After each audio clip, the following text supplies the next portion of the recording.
حبة كبيبة كده، برغل ناعم، وعيش فينو، ورغيف بلدي، او التورتيلا اللي هم بيعملوه وسابتهم كده منقوعين.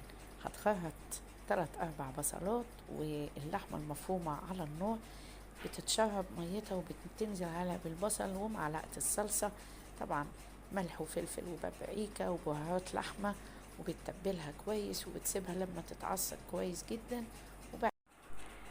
هتبدأ بعد كده تشيلها على جنب زي ما انتوا شايفين. وتعالوا بقى البرغل بعد ما تبل هو والعيش بتعجنه بمعلقتين دقيق كده وحبة مية خفاف. وشايفين العجينة؟ طبعا بتعجن البرغل بعد ما اتعجن كويس، بتركنه كده على جنب وبتبدأ تقطع قطع متساوية. بتمسك حتة حتة وتفضل تجوف فيها كده بصبعها زي ما انتوا شايفين عشان تحشيها باللحمة المفرومة، وبتقفلها كويس قوي.